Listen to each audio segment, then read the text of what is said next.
গত ক্লাসে আমরা আলাপ করছিলাম যে পলিয়েস্টার ফাইবার তৈরি করার জন্য তো আমার প্রথমে তো পলিমারটা তৈরি করতে হবে, তাই না? তারপরে আমরা ফাইবার তৈরি করব। তো পলিমার যখন তৈরি করব, পলিমার তৈরি করাটাকে তোমরা হয়তো জানো যে সিনথেসিস বলে, বা বাংলায় আমরা বলি সংশ্লেষণ। এই পলিমার সিনথেসিস করতে হলে তো আমাকে পলিমারাইজেশন করতে হবে। তার মানে আমার মনোমার লাগবে, সেই মনোমার থেকে আমরা পলিমার তৈরি করব, সেই পলিমার থেকে আমরা ফাইবার তৈরি করব। তাহলে মনোমার থেকে যে পলিমারটা তৈরি করব, এই প্রক্রিয়াটা দুইটা ধাপে সম্পন্ন হয়। প্রথম ধাপটা খেয়াল করো, প্রথম ধাপটাকে আমরা বলছি হয় ট্রান্সএস্টারিফিকেশন অথবা এস্টারিফিকেশন। এই দুইটার যে কোনো একটা হবে, হয় ট্রান্সএস্টারিফিকেশন অথবা এস্টারিফিকেশন। আর দ্বিতীয় ধাপটা হলো পলিকন্ডেনসেশন। আমাদের কাজ হলো যে দুইটা ধাপে কি ঘটে আমরা যেন বুঝতে পারি। ইনফ্যাক্ট এখানে তো রাসায়নিক বিক্রিয়া হবে, কারণ সিনথেসিস মানেই তো রাসায়নিক বিক্রিয়া, তাই না? তাহলে বিক্রিয়াগুলো যেন ক্লিয়ারলি বুঝতে পারো। এছাড়া আর কোনো জটিল কিছু না। তোমরা যেহেতু পলিমার পড়ে আসছো, আশা করি তাড়াতাড়ি বুঝতে পারো। আচ্ছা, তাহলে প্রথমে আমি বলে নিচ্ছি কেন আমরা এইটা অথবা ওইটা বলছি। মানে কেন বলছি হয় ট্রান্সএস্টারিফিকেশন অথবা এস্টারিফিকেশন। এই জন্য বলছি যে দুই ধরনের মনোমারের কম্বিনেশন আছে। তার মানে মনোমারের যে কম্বিনেশন দুই রকমের আছে, এই জন্যই বলছি। আসলে যদি মনোমার দুইটা হইতো তাহলে তো রিয়াকশন একটাই হতো, কিন্তু মনোমার কিন্তু দুইটা না, দুই ধরনের মনোমার, কিন্তু দুইটা না, মনোমার তিনটা। এই তিনটা থেকে যে কোনো দুইটা আমরা নিব। তাহলে একটা মনোমার হলো ইথিলিন গ্লাইকল, দুই ক্ষেত্রেই এটা সেম। আরেকটা মনোমার হলো হয় ডিএমটি অথবা টিপিএ, হয় ডাইমিথাইল টেরেথালেট অথবা টেরেথালিক অ্যাসিড। তাহলে এই দুইটা থেকে যে কোনো একটা। আর আরেকটা মনোমার হলো ইথিলিন গ্লাইকল। তার মানে কি মনোমারের অপশন আছে, এইটা অথবা ওইটা। এই জন্যই আসলে এই কথাগুলো বলতে হচ্ছে। তাহলে প্রথমে যে মনোমার আমি নিচ্ছি সেটা হলো ডাইমিথাইল টেরেথালেট, একটা মনোমার। আর একটা মনোমার হলো ইথিলিন গ্লাইকল। তাহলে এই কম্বিনেশনে কি হয় আমরা দেখব। কি, একটা মনোমার হলো ডাইমিথাইল টেরেথালেট আর আরেকটা মনোমার হলো ইথিলিন গ্লাইকল। এই কম্বিনেশনে তারা যদি রাসায়নিক বিক্রিয়া করে তাহলে কি তৈরি হবে? ডাইগ্লাইকল টেরেথালেট তৈরি হবে। ডাইগ্লাইকল টেরেথালেটের মধ্যে দেখো, তার মানে আমাদের এই যে মূল যেটা আর কি, আমাদের যে মূল কেমিক্যালের দুই দিকে দুইটা যে মিথাইল গ্রুপ আছে, হ্যাঁ, এই একটা মিথাইল গ্রুপ এটার সাথে রিয়েকশন করবে ওএইচ এর সাথে, তাহলে কি তৈরি হবে? দেখো মিথানল একটা তৈরি হইল। আবার সেম ইথিলিন গ্লাইকল যখন এখানে আসবে তাহলে দেখো এখানে ওএইচ, এখানে ওএইচ হবে, তাই না? আবার এই পাশেও ওএইচ হবে। তাহলে এই ওএইচ আর এই মিথাইল গ্রুপ রিয়েকশন করে আরেক অণু মিথানল হবে। তাহলে মোট মিথানল হচ্ছে দুই অণু, দুই দিকে রিয়েকশনটা হচ্ছে। তার মানে একটা ডিএমটি দুইটা ইথিলিন গ্লাইকল অণুর সাথে রিয়েকশন করে ডিজিটি তৈরি হবে, ডাইগ্লাইকল টেরেথালেট। আর বাই প্রোডাক্ট হিসেবে তৈরি হবে মিথানল। এই হলো আমার ট্রান্সএস্টারিফিকেশন। আশা করি ক্লিয়ার। না হলে আমাকে প্রশ্ন করবা যে স্যার ওই জায়গাটা আমি বুঝিনি। তাহলে আমরা দেখলাম যে মনোমার দুইটা রিয়েকশন করে ডিজিটি তৈরি হয়। এই ডিজিটি তৈরি হওয়াটাই হলো প্রথম ধাপ। প্রথম ধাপ ডিজিটি তৈরি হওয়া। ডিজিটিটা কি? ডিজিটিটা হইলো একটা অলিগোমার। এটা তো আর পলিমার না, এটা অলিগোমার। এবার আমরা পরের ধাপে যাই।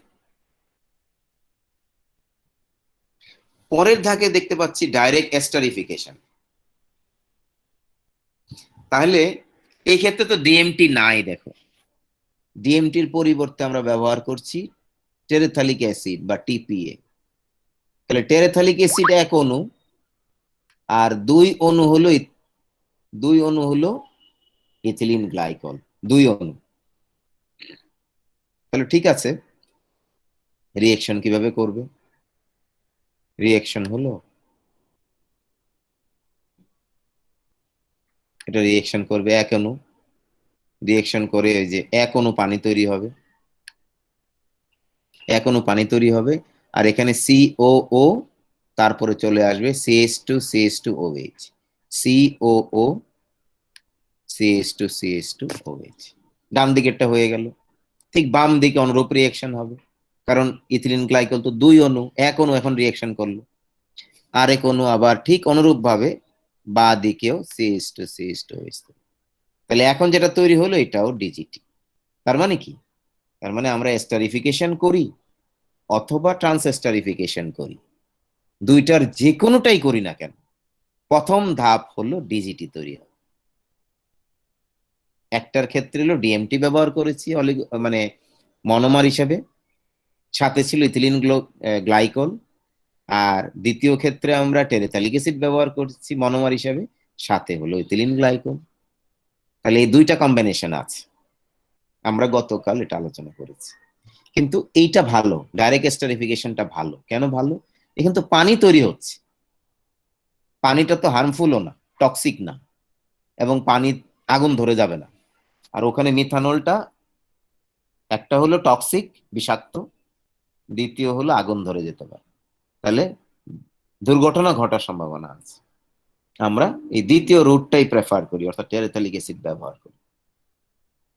এবং গত ক্লাসে আমরা আলোচনা করেছিলাম কিনা আমার ঠিক পুরোপুরি মনে নাই, পলিকন্ডেন্সেশন আমরা এসেছিলাম কিনা।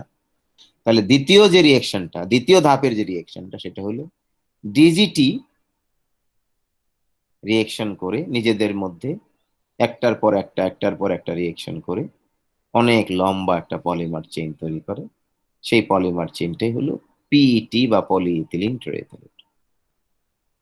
তাহলে ডিজিটি যখন তৈরি হয়ে গেল প্রথমে, এবার ডিজিটি নিজেদের মধ্যে রিয়েকশন করে অনেক লম্বা একটা পলিমার চেইন তৈরি করবে, এবং সেই পলিমার এর নাম হবে পলিইথিলিন টেরেথালিক। আর বাই প্রোডাক্ট হিসেবে আসবে ইথিলিন গ্লাইকল, বাই প্রোডাক্ট। তাহলে বাই প্রোডাক্ট হিসেবে যেটা আসবে ইথিলিন গ্লাইকল, এটাকে আমরা সংগ্রহ করব, সংগ্রহ করে আমরা আবার মনোমার হিসেবে ব্যবহার করতে পারবো। তোমাদের নিশ্চয়ই মনে আছে ইথিলিন গ্লাইকল একটা মনোমার। এইভাবে আমরা এই আমাদের পলিয়েস্টার পলিমার বা পিইটি পলিমার আমরা তৈরি করতে পারি। আশা করি রিয়েকশন দুইটা তোমাদের কাছে ক্লিয়ার। যদি কোথাও কোনো রকমের কনফিউশন থাকে অবশ্যই আমাকে প্রশ্ন করবো, আমি চেষ্টা করব ব্যাখ্যা দিয়ে দেওয়ার জন্য।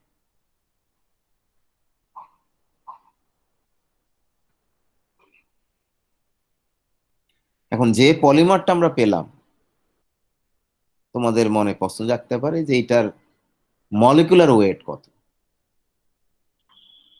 আমরা যদি, আমাদের উদ্দেশ্য যদি হয় অ্যাপারেল অথবা হোম টেক্সটাইল, তার মানে কি মোস্ট কমন যেটা, সেই মোস্ট কমন পলিমারের মলিকুলার ওয়েট হলো 17,000 থেকে 20,000। সাধারণত পলিমারের মলিকুলার ওয়েট কত? 20,000-এর কাছাকাছি, 17,000 থেকে 20,000। আর যখন টেকনিক্যাল টেক্সটাইল তৈরি হবে, অনেক শক্তিশালী জিনিস যখন তৈরি করতে চাই, বা যখন মনে করো যে বোতল, ওই যে পিইটি যে বোতল, সফট ড্রিঙ্কস এর বোতল, মিনারেল ওয়াটারের বোতল, হ্যাঁ, তখন কিন্তু মলিকুলার ওয়েট বেশি হয়। তো ফাইবারের ক্ষেত্রে তখন মলিকুলার ওয়েট কত হয়? 28,000 থেকে 40,000। আর যেটা নাকি যে পিইটি বোতল, ওই যে সফট ড্রিঙ্কস এর বোতল, যেটা মিনারেল ওয়াটার বোতল, সেটার মলিকুলার ওয়েট কিন্তু 40,000-এর চেয়েও বেশি। আমরা কিন্তু এখানে ফাইবারের শুধু দুইটা ভাগ দেখিয়েছি। যদি অ্যাপারেল হোম টেক্সটাইল হয় তাহলে প্রায় 20,000, 20,000-এর কাছাকাছি। আর যদি টেকনিক্যাল টেক্সটাইল হয় তাহলে 40,000 কাছাকাছি। এই হলো আমাদের পলিমারের মলিকুলার ওয়েট। অনেক সময় প্রশ্ন থাকে যে মলিকুলার ওয়েট কত, এবং এই প্রশ্ন কিন্তু তোমাকে সারা জীবন শুনতে হবে।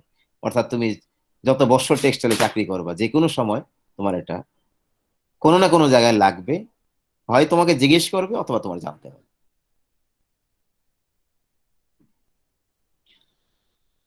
ঠিক আছে, আমরা তো কেমিক্যাল রিয়েকশনটা দেখলাম বা জানলাম, আমাদের তো জানা হয় নাই যে ফাইবার আমরা কিভাবে তৈরি করব।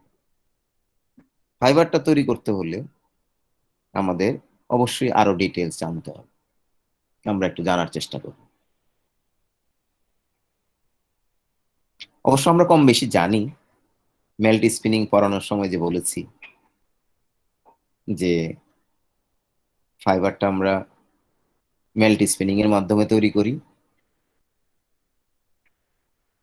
কখনো কখনো যেটা আমাদের বাংলাদেশের ক্ষেত্রে হয় আর কি, ব্যাচ প্রসেস, যে পলিমার চিপ আমরা বিদেশ থেকে কিনে নিয়ে আসি, তারপরে সেই চিপ থেকে আমরা মেল্টিং এর মাধ্যমে লিকুইড স্টেটে নিয়ে আসি, তারপরে স্পিনারের দিয়ে পাস করলে আমরা ফাইবার পাই, তারপর ওই ফাইবারটাকে ঠান্ডা করলে আমরা ববিনে জড়ায় গেলে আমরা প্যাকেজ ফর্মে পাই। এবং মেল্ট স্পিনিং এর সময় যে টেম্পারেচার, মেল্টিং করার জন্য যে টেম্পারেচার, সেটা সাধারণত 280 থেকে 290 ডিগ্রি সেলসিয়াস রাখা হয়।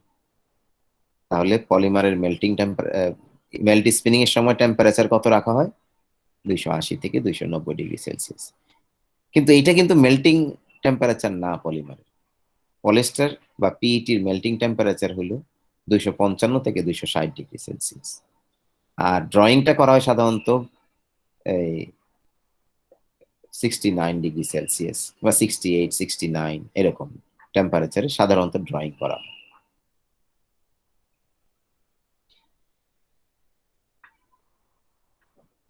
এখন এই পলিমার তৈরির জন্য যে কেমিক্যাল রিয়াকশন সিনথেসিস, এই যে বললাম দুইটা ধাপে সম্পন্ন হয়, এটা কিন্তু আবার দুইটা মেথড আছে। একটা হলো ব্যাচ পলিমারাইজেশন, আরটা হলো কন্টিনিউয়াস পলিমার। তোমরা যখন ডাইং পড়েছো, ডাইং এর মধ্যেও তোমাদেরকে হয়তো স্যার ম্যাডামরা বলেছে যে দেখো আমাদের ওয়েট প্রসেসিং এও কিন্তু দুই রকমের পদ্ধতি আছে, এমনকি তিন রকমের আছে।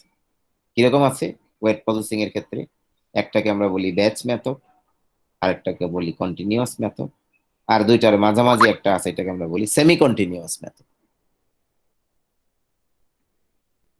কিন্তু পলিমারাইজেশনের ক্ষেত্রে কিন্তু সেমি কন্টিনিউয়াস নাই, ব্যাচ অথবা কন্টিনিউয়াস। তো ব্যাচ পলিমারাইজেশন বর্তমান বিশ্বে খুবই কম। হ্যাঁ, সেটা হলো যে এটা হলো অল্প পলিমার যদি তৈরি করতে চাই মনোমার থেকে, প্রতিদিনের ক্যাপাসিটি হলো ধরো 1 থেকে 40 টন, তাহলে ব্যাচ পদ্ধতিতে আমরা পলিমার তৈরি করি, তারপরে সেই পলিমার থেকে ফাইবার তৈরি করি। প্রতিদিন কতটুক ফাইবার আমি চাই? 1 থেকে 40 টন যদি চাই। আর যদি প্রতিদিন আমার প্রোডাকশন আরো বেশি চাই, মানে আরো অনেক বেশি ফাইবার পলিমার দরকার হয় বা ফাইবার দরকার হয়, তখন আমরা কিন্তু ব্যাচ প্রসেসে যাব না, তখন আমরা যাব কন্টিনিউয়াস প্রসেস। তাহলে সংক্ষেপে আমরা দেখি ব্যাচ প্রসেসে কি কি ধাপ আছে। প্রথম ধাপটা হলো র মেটেরিয়াল প্রিপারেশন, অর্থাৎ আমার যে মনোমার গুলো লাগবে, মনোমার গুলো আমার নিতে হবে এবং এদেরকে ভালো মতো মিশাইতে হবে। এটা হলো প্রথম ধাপ। আমার মনোমার কি লাগবে? হয় ডিএমটি অথবা টিপিএ, তার সাথে সাথে লাগবে হলো ইথিলিন গ্লাইকল। ইথিলিন গ্লাইকলকে আমরা গরম করব, তারপরে ভালো মতো মিশ্রিত করব। এটা হলো প্রথম ধাপ। দ্বিতীয় ধাপটাকে আমরা বলছি ট্রান্স এস্টারিফিকেশন অথবা এস্টারিফিকেশন। যদি ট্রান্স এস্টারিফিকেশন হয় তাহলে আমার মনোমার হবে ডিএমটি এবং ইথিলিন গ্লাইকল। আর যদি এস্টারিফিকেশন হয় আমার মনোমার হবে টেরেথালিক অ্যাসিড এবং ইথিলিন গ্লাইকল। ট্রান্স এস্টারিফিকেশনের টেম্পারেচার হলো 180 থেকে 210 ডিগ্রি সেলসিয়াস, আর এস্টারিফিকেশনের ক্ষেত্রে টেম্পারেচার হলো 240 থেকে 260 ডিগ্রি সেলসিয়াস। প্রেসার রাখা হয় 1.5 থেকে 2 বার। 3 ঘন্টা সময় লাগে, এই সময়ের মধ্যে আমরা ডিজিটি পেয়ে যাই। তাহলে ট্রান্স এস্টারিফিকেশন অথবা এস্টারিফিকেশন আমরা কি পাই? আমরা পাই হলো ডিজিটি, ডাইগ্লাইকল টেরেথালেট আমরা পাই, পাই হলো ডিজিটি। তাহলে এখানে যদি আমার ট্রান্স এস্টারিফিকেশন হয়, তাহলে এখান থেকে বের করে নেওয়া হবে হলো মিথানল। আর যদি এস্টারিফিকেশন হয় তাহলে এখান থেকে বের করে নেওয়া হবে হলো পানি, কারণ বাই প্রোডাক্ট যেটা হবে সেটাকে সরায় ফেলতে হবে, না হলে আবার ব্যাকওয়ার্ড রিয়েকশন হতে পারে। তাহলে প্রথম ধাপে আমরা র মেটেরিয়াল প্রিপারেশন করলাম, দ্বিতীয় ধাপে আমরা ডিজিটি পেলাম। এবার এই ডিজিটি থেকে আমরা পলিমার তৈরি করব, এবং সেই ধাপের নাম হলো পলিকন্ডেনসেশন। পলিকন্ডেনসেশনের টেম্পারেচার 270 থেকে 280 ডিগ্রি সেলসিয়াস থাকে। রিয়েকশন টাইম হলো 2 থেকে 6 ঘন্টা, এবং এই সময় ভ্যাকুয়াম অ্যাপ্লাই করা হয়, অর্থাৎ কোনো এই কেমিক্যাল রিয়েকশনটা সংগঠিত হয় বায়ুশূন্য অবস্থা, কোনো বাতাস থাকতে পারবে। এবং এই রিয়েকশনের ফলে যে ইথিলিন গ্লাইকল উৎপন্ন হবে, তোমরা তো দেখেছো, মনে আছে নিশ্চয়ই, ডিজিটি থেকে যখন পলিকন্ডেনসেশন হয় ইথিলিন গ্লাইকল তখন বাই প্রোডাক্ট হিসেবে বের হয়। তাহলে ইথিলিন গ্লাইকল এখান থেকে আমরা বের করে নিব। এই বের করে নেওয়ার পরে ইথিলিন গ্লাইকলকে আমরা আবার এখানে এসে আমরা আবার রিসাইকেল করতে পারবো, রিইউজ করতে পারবো। তাহলে ইথিলিন গ্লাইকল যেটা আমি এখান থেকে বের করে নিলাম, সেটা আমরা আবার পরে রিসাইকেল বা রিইউজ করতে পারবো। তাহলে যে পলিমারটা তৈরি হলো তৃতীয় ধাপে এসে, সেই পলিমারটার নামই হলো পিইটি। পিইটি এই পলিমার যখন তৈরি হয়ে গেল, তখন টেম্পারেচার কত দেখো, টেম্পারেচার হলো 270 থেকে 280 ডিগ্রি সেলসিয়াস। এই অবস্থায় আমার পলিমারটা লিকুইড স্টেটে থাকে। এই লিকুইড পলিমারকে আমি আমার ফাইবার অথবা চিপ প্রোডাকশনে কাজে লাগাবো। যদি স্পিনারের দিয়ে আমি বের করে দিই তাহলে ফাইবার তৈরি হবে, আর যদি রিবন স্পিনিং মানে ছিদ্রগুলি যদি একটু মোটা মোটা হয় তাহলে চিপ তৈরি হবে। এইগুলো খুব সংক্ষেপে বললাম আর কি, ব্যাচ পলিমারাইজেশন। এবং এটাই পরবর্তী স্লাইডগুলোতে আরেকটু ডিটেইল করে বলা আছে যে কিভাবে কোন কোন কন্ডিশনে এটা সংগঠিত হবে। এটা তোমরা আশা করি পরে দেখলে বুঝে নিতে পারবে। আমি মূলনীতিটা বললাম আর কি, যে কিভাবে আমাদের মনোমারগুলো রিয়েকশন করে পলিমার তৈরি করে, এবং সেই পলিমার থেকে আমরা কিভাবে ফাইবার অথবা চিপ পেতে পারি। এটা হলো ব্যাচ পলিমারাইজেশন। এখন যদি তোমাকে কেউ প্রশ্ন করে যাচ্ছে বাংলাদেশে যেটা হবে, বাংলাদেশে তো একটা অনেক বড় পলিস্টার প্ল্যান্ট হওয়ার জন্য কাজ হচ্ছে, ওটা কি ব্যাচ পলিমারাইজেশন হবে? না, ওটা ব্যাচ পলিমারাইজেশন হবে, ওইটা হবে কন্টিনিউয়াস পলিমারাইজেশন। তার মানে প্রতিদিন কতটুকু পলিমার তৈরি হবে? 100 থেকে 400 টন। তাহলে প্রতিদিন খুব মিনিমাম হইলে 100 টন, তার চেয়ে বেশি আমাদের পলিমার এবং ফাইবার তৈরি হবে।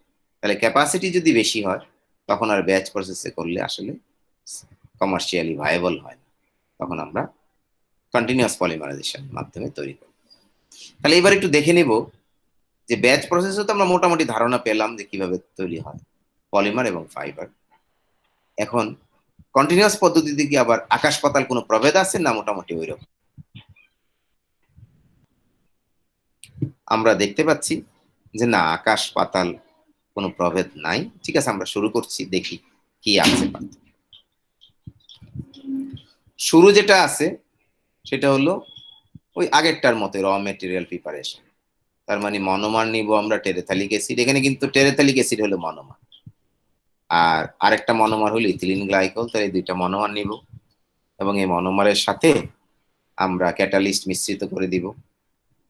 ক্যাটালিস্ট হিসাবে সাধারণত অ্যান্টিমনি কম্পাউন্ড ব্যবহার করা হয়।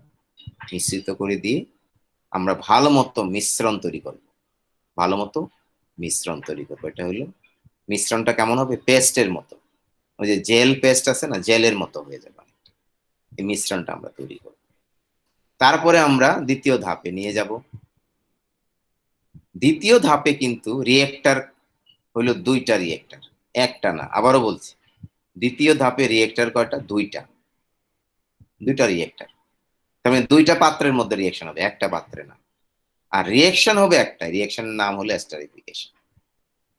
তাহলে আমরা কি করব? টেম্পারেচারটা হবে 200 ডিগ্রি সেলসিয়াস, প্রেসার থাকবে নর্মাল। এখানে কেমিক্যাল রিয়েকশন হবে, প্রথমটাতে রিয়েকশন হবে, আর প্রথমটার রিয়েকশন হলে ওইখান থেকে প্রোডাক্ট আমরা নিব, নিয়ে আবার দ্বিতীয়টাতে দিব, দ্বিতীয়টাতেও একই রিয়েকশন হবে। টেম্পারেচার 200 ডিগ্রি সেলসিয়াসের মতো থাকে। এবং এখানে কি উৎপন্ন হবে? পানি উৎপন্ন হবে। তোমাদের নিশ্চয়ই মনে আছে যখন আমরা ডিজিটি তৈরি করেছিলাম টেরেথালিক অ্যাসিড এবং ইথিলিন গ্লাইকলের রিঅ্যাকশনে বাই প্রোডাক্ট হিসেবে পানি তৈরি হয়েছিল, তাই না? সেই পানিটাকে সরায় ফেলতে হবে। সেই পানিটাকে আমরা কি করব, বের করে নিয়ে যাব, ছড়ায় ফেলব। আর যেটা পেলাম প্রোডাক্ট, সেই প্রোডাক্টের নাম হলো ডিজিটি। তাহলে প্রথম একটা রিয়েক্টর, দ্বিতীয় রিয়েক্টর, দ্বিতীয় রিয়েক্টর থেকে আমরা ডিজিটিটাকে সংগ্রহ করব।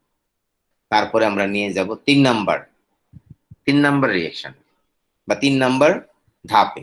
3 নাম্বার ধাপেও রিয়েক্টর কয়টা থাকে? মিনিমাম 2টা, মানে 2টাও থাকতে পারে, 3টাও থাকতে পারে, 4টাও থাকতে পারে, মিনিমাম থাকবে হলো 2টা। এবং এখানে এই ধাপটাকে বলা হয় প্রি পলিকন্ডেনসেশন। এটা তো আগে ছিল না, তাই না? প্রি পলিকন্ডেনসেশন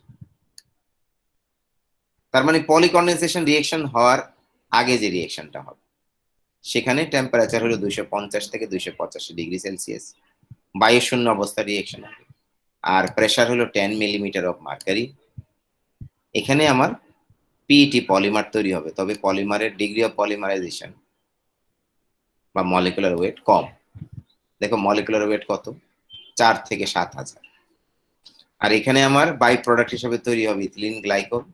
এই ইথিলিন গ্লাইকলটা তৈরি হলে এটা আমরা বের করে নিই, আমরা আবার রিইউজ করবো এখানে। তাহলে পলিমারটা তৈরি হলো, তার মলিকুলার ওয়েট কত? 4,000 থেকে 7,000। এর পরের ধাপে আমরা নিয়ে গেলাম, সেই ধাপটাকে আমরা বলছি পলিকন্ডেনসেশন।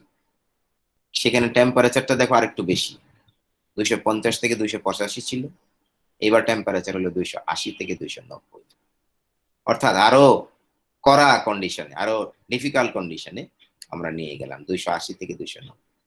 এখানে 2 থেকে 6 ঘন্টার মতো কেমিক্যাল রিয়েকশন হবে বায়ুশূন্য অবস্থা। আর প্রেশারটা হলো আরো অনেক হাই, দেখো 1.5 মিলিমিটার, 1.5 মিলিমিটার। এই অবস্থায় আমাদের পলিমারটা আমরা পেয়ে যাব 17,000 থেকে 40,000। নিশ্চয়ই তোমাদের মনে আছে 17,000 থেকে 20,000 হলো অ্যাপারেল এবং হোম টেক্সটাইলের জন্য, আর 28,000 থেকে 40,000 হলো টেকনিশিয়ান। যেটাই আমরা চাই সে অনুসারে আমাদের রিঅ্যাকশন টাইমটা ভেরিয়েশন করে আমরা এখানে পলিমারটা পাবো। পলিমারের নাম কি? পলিমারের নাম হলো পিইটি। তাহলে সেই পলিমারকে আমরা নেক্সট স্টেপে নিয়ে গিয়ে ফাইবার তৈরি করব অথবা চিপ তৈরি করব, ফাইবার অথবা চিপ তৈরি করব। আর ইথিলিন গ্লাইকল এখান থেকে যে বের হবে ওটাকে আমরা আবার রিসাইকেল করব। পলিকন্ডেনসেশন থেকেও ইথিলিন গ্লাইকল বের হবে, প্রি পলিকন্ডেনসেশন তো একই রিঅ্যাকশন, তো আলাদা করে আমরা নিয়ে যাব।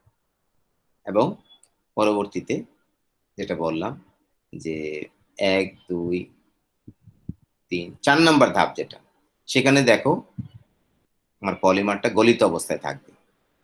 সেই পলিমারকে আমরা স্পিনারের ভিতর দিয়ে যদি পাস করি ফাইবার হবে, আর স্পিনারের মতোই কিন্তু ছিদ্র যদি একটু মোটা হয় তাহলে আমার চিপ তৈরি হবে। এই চিপকে আমরা বস্তাবন্দি করে আমরা স্টোর করব বা এক্সপোর্ট করব। এই হলো অতি সংক্ষেপে পলিস্টার ফাইবারের প্রোডাকশন মেথড, কিভাবে আমরা তৈরি করব।